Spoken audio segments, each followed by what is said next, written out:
नमस्कार प्यारे विद्यार्थियों, स्वागत है आपका श्री श्याम हिंदी क्लासेज में। और मैं हूं आपका दोस्त महेश कुमार आशीवाल। दोस्तों, हमने अभी तक समास पढ़ा, समास के बाद में हमने वाच्य और वाच्य परिवर्तन पढ़ा, और आज हमारा वो जो टॉपिक है वो टॉपिक है काल। किसे कहते हैं काल? काल को इंग्लिश में टेंस भी कहा जाता है।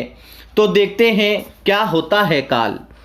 क्रिया के जिस रूप से कार्य के करने, होने या न होने के समय का बोध होता है, इस समय को ही क्रिया का काल कहते हैं। यानी इस कोई भी कार्य क्रिया के द्वारा, कोई भी वाक्य होता है, उस वाक्य में क्रिया के रूप के द्वारा पता चलता है कि कार्य हुआ कि नहीं हुआ। तो कार्य के होने या नहीं होने का जो समय है, जो समय का बोध होता है, वो समय ही क्रिया का काल कहलाता है। तो आगे देखें, हम उदाहरणों के द्वारा समझेंगे कि सीता ने गीत गाया था यानी कार्य पहले हो चुका है, और जो कार्य हो चुका होता है वो हमेशा भूतकाल के अंतर्गत आता है, यानी पास्ट टेंस के अंतर्गत आता है। फिर है अगला, सीता गीत गा रही थी, यानी कार्य जारी है, और जब कार्य जारी है, अभी हो रहा है, तो वहाँ पर वर्तमान काल होता है कि सीता गीत गा रही है, यानी कार्य वर्तमान काल में हो रहा है। कार्य जब वर्तमान काल में हो रहा है यानी गीत गा रही है, तो वर्तमान काल का यह वाक्य है। यह इंग्लिश में प्रेजेंट टेंस के नाम से जाना जाता है।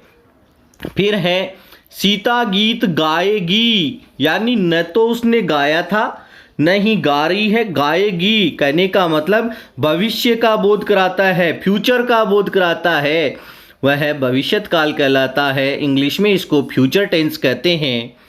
तो देखिए, वाक्य है सीता ने गीत गाया था। यहाँ पर वाक्य का जो कर्ता है वो कर्ता वही है, लेकिन क्रिया है और क्रिया से समय का अलग अलग बोध हो रहा है। यहाँ पर क्रिया गाया था यानी कार्य भूतकाल में हो चुका है। यहाँ पर क्रिया है गा रही है यानी कार्य वर्तमान काल में चल रहा है। यहाँ पर गाएगी मतलब भविष्य काल में होगा, यह कार्य होने वाला है। अब देखते हैं काल के भेद। काल कितने प्रकार के होते हैं? कार्य के समय के आधार पर क्रिया के काल को 3 प्रकार बांटा गया है, यानी 3 प्रकार इसके होते हैं। पहला है भूतकाल, दूसरा है वर्तमान काल, तीसरा है भविष्यत काल। तो एक एक करके हम तीनों पढ़ेंगे। पहला है भूतकाल। किसे कहते हैं भूतकाल? भूतकाल क्रिया का वह रूप जिससे उसके बीते समय में होने का बोध हो, उसे भूतकाल कहते हैं। यानी जो समय बीत चुका है, बीते समय में होने का बोध होता है, वह भूतकाल कहलाता है। और भूतकाल के भेद हैं वो इस प्रकार से हैं। भूतकाल 6 प्रकार का होता है। सामान्य भूतकाल, आसन्न भूतकाल, अपूर्ण भूतकाल, पूर्ण भूतकाल, संदिग्ध भूतकाल और हेतु मद भूतकाल। ये 6 प्रकार का भूतकाल होता है। तो एक एक करके हम पढ़ते हैं 6 के 6 प्रकार इसके। पहला है सामान्य भूतकाल। सामान्य भूतकाल यानी जो सामान्य से वाक्य है कि कार्य हो चुका है, सामान्य सा बोध करवाते हैं, वो सामान्य भूतकाल के अंतर्गत आते हैं। उसे साधारण को सामान्य भूतकाल कहते हैं, यानी भूतकाल की क्रिया के साधारण रूप को, क्रिया का साधारण सा रूप कि कार्य हो चुका है, वहाँ पर सामान्य भूतकाल होता है।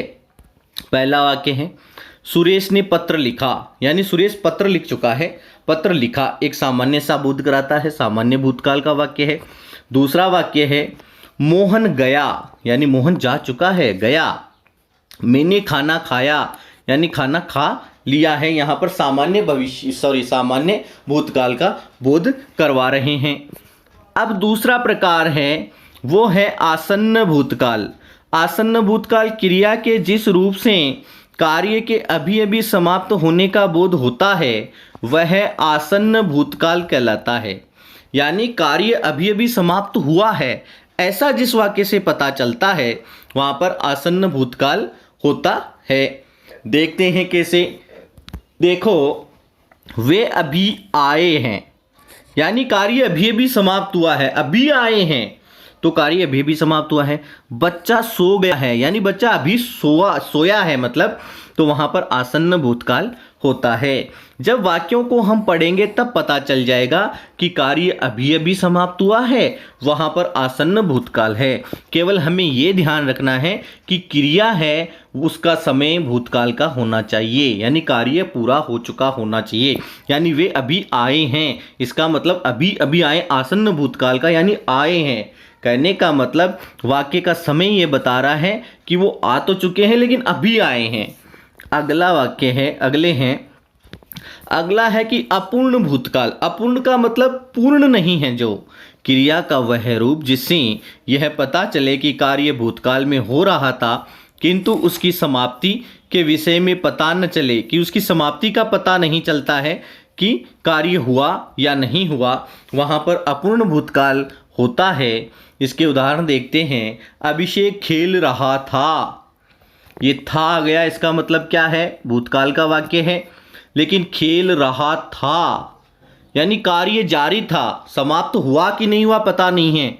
तो जहां पर ये पता रहे कि कार्य हो तो रहा था लेकिन वह खेल चुका था या खेलना उसने बंद कर दिया था, ये पता नहीं चलता है, वहां पर अपूर्ण भूतकाल होता है।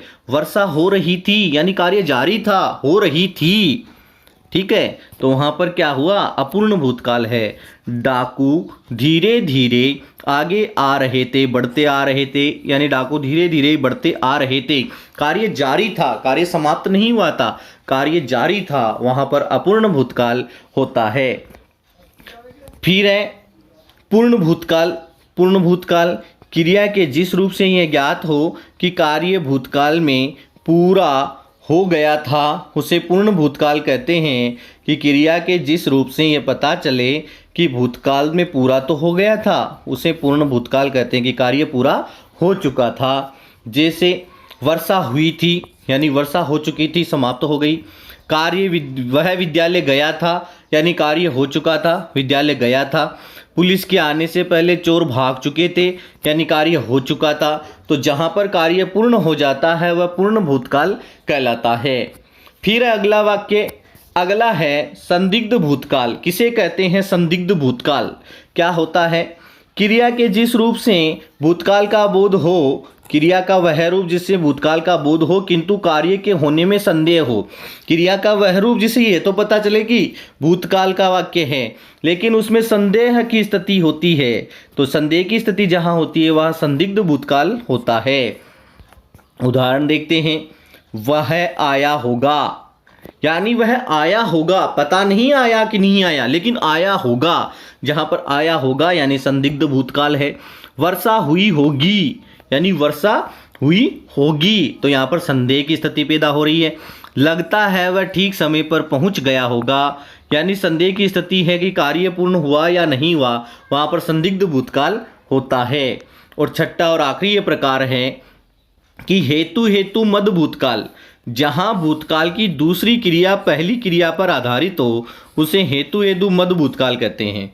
कि जो दूसरी क्रिया है वो पहली क्रिया के ऊपर आधारित होती है।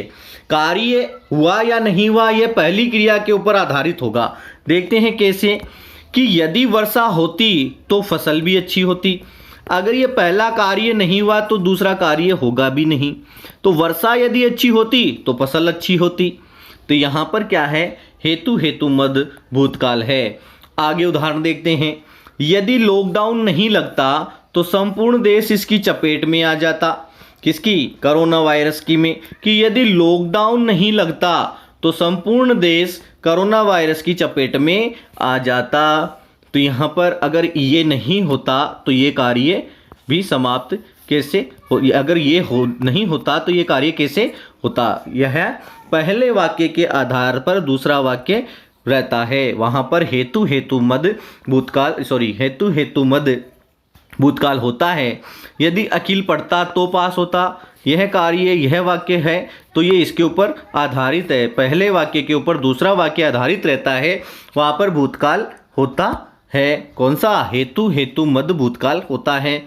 अब अगला है, दूसरा है वर्तमान काल। किसे कहते हैं? वर्तमान काल। जो समय चल रहा है उसे वर्तमान काल कहते हैं।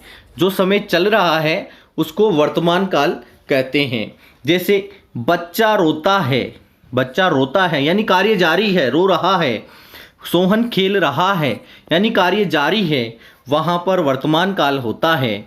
वर्तमान काल की एक ही पहचान है, ता है, ती है, ते है, रहा है, रहे हैं, रहे हैं, रहे होंगे, रहे होगा, रही होगी। ये वाक्य सारे के सारे वर्तमान काल के अंतर्गत आते हैं। अब देखते हैं वर्तमान काल कितने प्रकार का होता है। वर्तमान काल 3 प्रकार का होता है, सामान्य वर्तमान काल, अपूर्ण वर्तमान काल और संदिग्ध वर्तमान काल। सामान्य वर्तमान काल, अपूर्ण वर्तमान काल और संदिग्ध वर्तमान काल। तो वर्तमान काल 3 प्रकार का होता है। पहला है सामान्य वर्तमान काल। क्रिया के जिस रूप से वर्तमान काल की क्रिया का सामान्य रूप से होना पाया जाता है उसे सामान्य वर्तमान काल कहते हैं। कि क्रिया के जिस रूप से वर्तमान काल की क्रिया का सामान्य रूप से होना पाया जाता है, सामान्य सा जो वाक्य होता है वो सामान्य वर्तमान काल के अंतर्गत आता है। देखते हैं कैसे। कि आरजू खेलती है, एक सामान्य सा वाक्य है, कार्य हो रहा है, खेल रही है, खेलती है, तो ये सामान्य वर्तमान काल है। मोहन मंदिर जाता है, सामान्य सा वाक्य है, मंदिर जा रहा है, जाता है, तो यहाँ पर सामान्य वर्तमान कहलाता है। फिर है अपूर्ण वर्तमान काल। ये क्रिया है, क्रिया की जिस रूप से ये ज्ञात हो कि कार्य अभी चल रहा है, समाप्त नहीं हुआ है, वहाँ पर अपूर्ण वर्तमान काल होता है। कि क्रिया के जिस समय से ये बोध होता है कि कार्य समाप्त नहीं हुआ है, अभी चल रहा है। जैसे कुत्ते भौंक रहे हैं तो कार्य वर्तमान में चल रहा है, भौंक रहे हैं, बंद नहीं हुए भौंकना, तो यहाँ पर भौंक रहे हैं तो अपूर्ण वर्तमान काल है। मोहन पौधे लगा रहा है तो वह पौधे लगा रहा है, लगाना उसने बंद नहीं किया, लगा रहा है, कार्य जारी है। और जहाँ पर कार्य जारी होता है, समाप्त नहीं होता है, समाप्त होने का बोध नहीं हो रहा है, वहाँ पर अपूर्ण वर्तमान काल होता है। तो अनिल गाना गा रहा है यानी वह गाना गाना जारी है, उसका कार्य चल रहा है, तो अनिल गाना गा रहा है, तो अपूर्ण वर्तमान काल वह कहलाता है। आगे है तीसरा संदिग्ध वर्तमान काल। किसे कहते हैं संदिग्ध वर्तमान काल? क्रिया के जिस रूप से वर्तमान काल की क्रिया के होने में संदेह पाया जाता हो, कि वर्तमान काल का होने में संदेह पाया जाता हो, वहाँ पर संदिग्ध वर्तमान काल होता है। नीलम आती होगी यानी आती होगी, पता नहीं आ रही है कि नहीं आ रही, नहीं आती होगी। बच्चा भूखा होगा, साक्षी खाना खाती होगी यानी खा रही होगी, खाती होगी, यहाँ पर संदेह की स्थिति होती है, वह संदिग्ध वर्तमान काल कहलाता है। अब तीसरा है वो है भविष्यत काल। तीसरा काल भविष्यत काल। क्रिया के जिस रूप से यह बोध होता है कि कार्य आने वाले समय में होगा, वह भविष्य काल कहलाता है। कि क्रिया से यह पता चले, समय का बोध चले कि कार्य आने वाले समय में होगा, वह सामान्य काल ये कहलाता है, तो भविष्यत काल कहलाता है। उदाहरण वह जाएगा यानी वह जाएगा, भविष्य में जाएगा, फ्यूचर का यहाँ पर बोध हो रहा है। मोहन खाना खाएगा यानी कार्य करेगा, वहाँ पर भविष्यत काल होता है। अब भविष्यत काल कितने प्रकार का होता है, कितने इसके भेद होते हैं? भविष्यत काल के 2 भेद होते हैं, सामान्य भविष्य और संभाव्य भविष्य। सामान्य भविष्य काल और संभाव्य भविष्य काल। तो देखते हैं सामान्य भविष्य काल किसे कहते हैं। सामान्य भविष्य काल क्रिया का वह रूप जिससे आने वाले समय में कार्य के सामान्य रूप से होने का बोध होता है, वह सामान्य भविष्यत काल उसे कहते हैं। कि सामान्य भविष्य का बोध होता है, सामान्य सी बात से पता चलता है, हम सब खेलने जाएंगे, एक सामान्य सा वाक्य है, खेलने जाएंगे, वह सामान्य रूप का बोध हो रहा है, तो यहाँ पर सामान्य भविष्यत काल है। माली पौधों में पानी देगा यानी कार्य करेगा, सुरेश नहाने जाएगा, तो सामान्य भविष्य का बोध हो रहा है, वहाँ पर सामान्य भविष्यत काल कहलाता है। आगे है दूसरा है संभाव्य भविष्यत काल। जब आने वाले समय में क्रिया के होने या करने की संभावना पाई जाती है, उसे संभाव्य भविष्यत काल कहते हैं।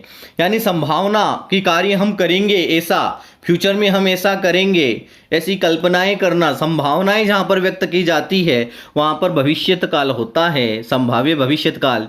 शायद आज वर्षा आए, शायद आज वर्षा आए, तो ये संभाव्य भविष्यत काल वाले शब्दों में पहले शब्द दिखेगा शायद, संभवतः, लगता है, ऐसा लगता है, ऐसे वाक्य से जुड़ करके ये वाक्य बनते हैं। तो शायद आज वर्षा आए, यहाँ पर संभाव्य भविष्यत काल होगा। आगे उदाहरण देखते हैं। आगे है संभवतः कल मैं चला जाऊं, संभवतः कल मैं चला जाऊं संभवतः। फिर है हो सकता है कल वह आएगा, हो सकता है कल वह आएगा। जहाँ पर संभावना व्यक्त की जाती है वह संभाव्य भविष्यकाल कहलाता है। तो इससे हमें यह पता चला कि भूतकाल है उसमें था, थी, थे, होगा, होगी, इस प्रकार के वाक्य आते हैं।